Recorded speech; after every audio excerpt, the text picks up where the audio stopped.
bomb. I don't even have time to move the setup, move anything. I'm still looking at my phone. Group chat's still blowing up. The trade isn't even, I don't even know what the trade is, but AD just got traded to the Washington Wizards for, as we can see, it was AD, Jaden Hardy, D'Angelo Russell, Dante Exum. That's a good haul of good players. AD's not going to play for the Wizards for a while. It's a perfect trade for the Wizards. For Khris Middleton, AJ Johnson, Marvin Bagley, salary filler, and 2 first-round picks and 3 seconds. Khris Middleton's probably going to get bought out. I'm going to see the first-round picks.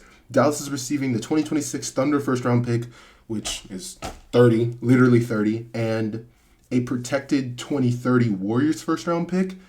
I think it's protected, but it's still a pretty good pick. If Giannis doesn't go to the Warriors, if that's still that team, Curry's going to be 4 years older, but oh my God, this literally just happened seconds ago. This is 4 minutes ago right now, because I just everything up. Let's talk into the first thing. I love the Wizards, okay? I didn't love the Trae Young trade, but now I'm fine with it. I loved the Wizards to start the year. Alex Sarr is what we want. Alex Sarr to turn into Anthony Davis, and he's on his way. What better way than to have Anthony Davis there? That is the best defensive front court in the league. We're seeing big lineups now. Big lineups are back anyways. You need bigs.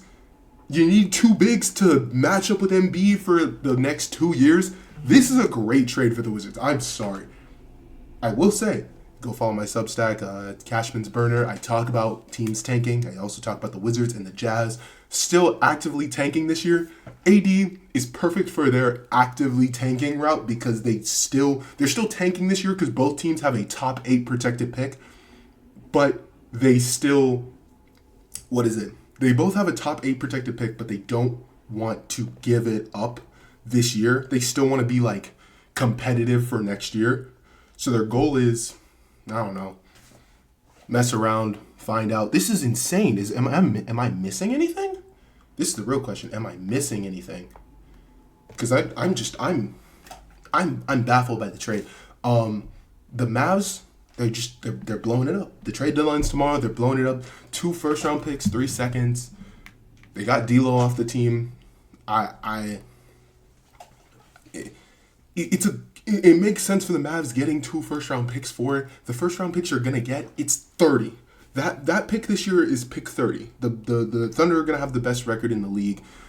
The 2030 pick could be interesting, but it's protected, so you have to kind of hope for the in-between. I am so excited for the Wizards. I am ecstatic for the Wizards. I don't think there's anything I'm missing here.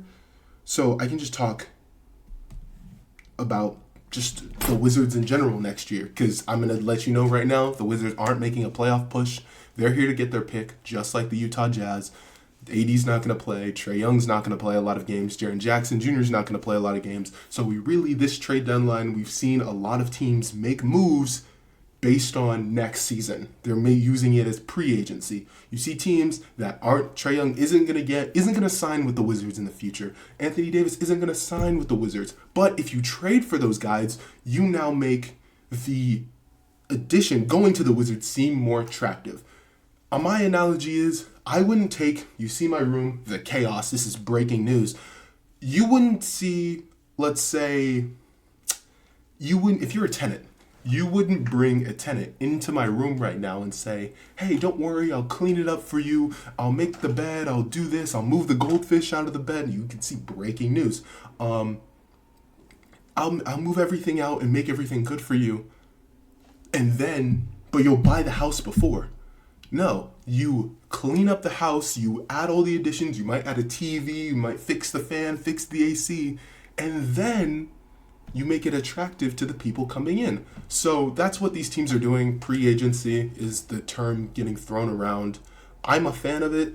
I think being the Wizards right now is a very interesting free agent destination. They didn't give up much of value here at all. Mostly at all. If you look at the Wizards right now, I'm trying to see if I'm missing anything. I'm doing all of this in one take. If I go back to Twitter, it just looks like 2 first round picks, and it's again not two first round picks that teams there. It's not the Wizards' own first round pick. So shout out to the Wizards. I can't get over this news. Free agency is just starting. I think this is a domino because I think the Hawks probably were in on Anthony Davis, and now the Hawks got jaded by the Wizards not giving up anything. The Wizards got Anthony Davis and Trae Young for Corey Kispert, CJ McCollum,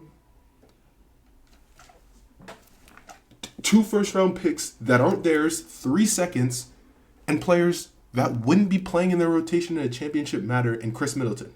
Khris Middleton, I hope you know, is going to get bought out by the Mavs. I don't see him, they're not trying to win games. He's a perfect free agency addition, or he might get wired to someone else. This trade isn't finalized yet. This is amazing. The next bit of news, since I haven't covered any of the trade deadline acquisitions yet, Donovan Mitchell is now being paired up with James Harden. They traded him for Darius Garland. When I saw the reports going out when I was watching the Clippers game live, which was very weird, James Harden is just, let's not talk about James Harden right now, like James Harden in the past. Basically, when I saw this come out, I said this was the Cavs camp. Probably the Clippers were probably asking for Darius Garland and a first-round pick, or better, like a lower-end first-round pick. But the Cavs just leaked it, or one of these teams leaked it to get the trade offer down.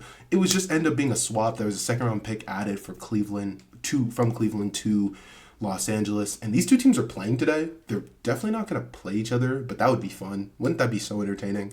James Harden gets paired up with Donovan Mitchell, and I will say, in theory, it's a win-win trade because you can't win with Darius Garland and Donovan Mitchell. We've seen it. Darius Garland, you might as well not play offense when you're there with Donovan Mitchell. You're just going to get attacked every single offensive possession. And his foot, when you're a speed player and your speed gets hindered, he's a lot more than that, but it's rough. For the Cavs, I like the addition of James Harden. It makes sense. People are circling around, does this mean LeBron? You see me talking very fast. I'm just constantly looking up and down because something could happen. I don't know what could happen. We are on the brink of this is insane. But when we're talking about Donovan Mitchell and James Harden, they have the size, they have the scoring ability, they have 2 centers to help them. I think it would have made more sense to keep DeAndre Hunter, in my opinion, than to add Keon Ellis. Keon Ellis is a great addition. You heard Danny Parkins say, I'd trade Darius Garland for Keon Ellis straight up. I get the purpose, but wow. Is this opening up a LeBron trade? Not trade, but free agent acquisition next year for LeBron's last season. I could say they have an opening at small forward. It's probably going to be what we talk about all summer because nobody wants to talk about baseball. I will. Follow me at Cashman's Burner on the Substack again. But I like the trade for the Cavs. I think it's a last-ditch effort to keep Donovan Mitchell. You still got to sign him to an extension. He has a player option next year. No reason I'd take that unless I get hurt. If I'm Donovan Mitchell, I'm canceling and I'm asking for the largest extension in Eastern Conference history. I'm going to be the highest paid. I'm asking to be, especially if Giannis gets traded, the highest paid player in the Eastern Conference. I don't care. Tatum, Jaylen Brown, blow that money out the water, please.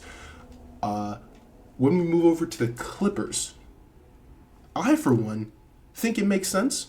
You get a 35-year-old, 36-year-old who quits on his team every year, every 16 months, and you get him for a consistent all-star point guard that you can build on for years. You still don't have your first-round pick this year, so you can't just trade James Harden for a box of scraps, so it makes sense. Darius Garland's probably the best package you can get. And as we've seen in this NBA landscape, if you can play defense and shoot the three-pointer, you are worth more than a ball-centric point guard who can't play defense. That's just in the analytical era, in the high pick-and-roll style, in abusing matchups in the playoffs, that player is less valuable to teams because a team that needs a ball-centric point guard isn't a good team at the start, so they're not going to blow it up. They're not good enough to get him. They're the Nets, who can't put up 80 points without Michael Porter Jr. I'm not lying to you. Lost $50 on that. I think we've gone too far in, the CBA, but this is what we're seeing. We're seeing Anthony Davis go for 2 first-round picks. We're seeing Jaren Jackson Jr. go for 3, but we're seeing someone like Luka, someone like Trae Young. If you're getting traded in season, you're not going for any. You're going for 1. But then you wait till the offseason, you'd be Desmond Bane getting 4. So that's, I think, what's throwing people off on, like, what are people really valued. Ignore this. It's breaking news. Like how I said, it's breaking news. This is insane. That's why, in my opinion, again, plugging my Substack, go follow me at Cashman's Burner, link in the description, when we're talking about Giannis, because we're moving over for Giannis, what we'll get to, waiting until the offseason is going to get you the best offer of a adjusted value of about 6 first-round picks. You trade him now, you're probably only getting the value of players and picks combined about 3 to 4. Okay, I'm going to cover these last 2 trades. There was the Vucevic trade and the Jaren Jackson Jr. Already talked about it, sprinkled it in. If you want to hear about Jaren Jackson Jr., go read my Substack. He's not playing this year. That's very simple. He's not going to play this year. It's this trade and the Vucevic trade. I'm going to go to this one first. Mike Conley. It's basically a 3-team deal between the Bulls, the Pistons, and the Timberwolves. Mike Conley gets offloaded. They have to add a pick in there to offload his salary. Jaden Ivey goes to the Bulls to create... The Bulls have about 7 point guards, ball-centric point guards on their team. I don't really know. If you're 6'6", you might get a call from Chicago. Just know it's a tryout. The Bulls are taking a flyer on Jaden Ivey. He's up for contract next year. This is another pre-agency, a guy who you don't know if he's going to sign with you. It's not going to cost that much to guarantee him signing with you. So just do that. I think it was set off. The precedent was the Knicks doing this for Jalen Brunson. It was a tampering way, but ensuring that you get him only costs them a 2nd-round pick. If it only costs you a 1st to get your guy, it might be worth it. So Jaden Ivey goes to the Bulls. I don't know what they're gonna do. They're moving around a lot of things. They cut Javon Carter. I don't know what this means for the Timberwolves. The Timberwolves reportedly could have gotten Kobe White, but they offloaded Mike Conley's salary to dip under the first apron, as you've heard.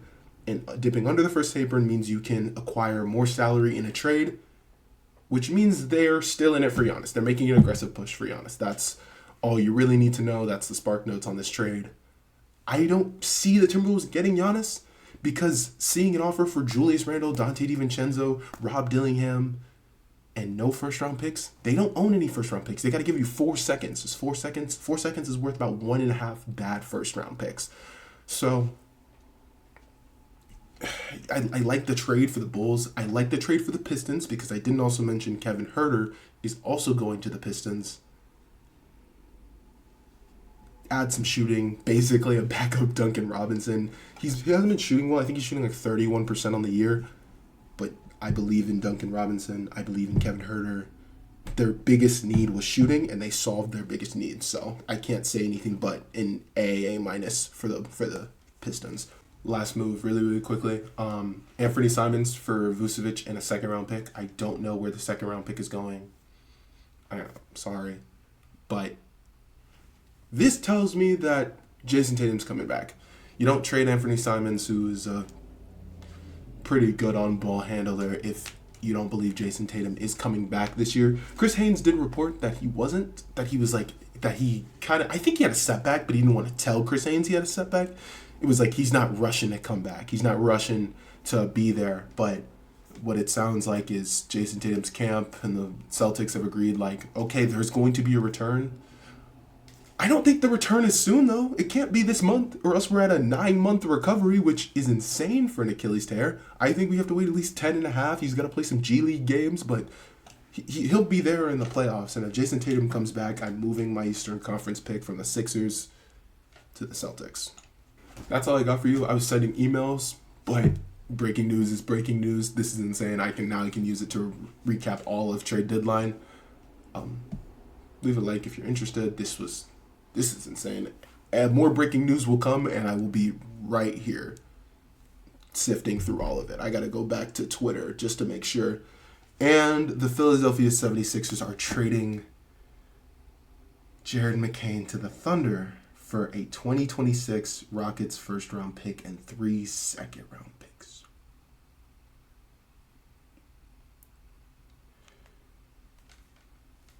I should look at my phone more often.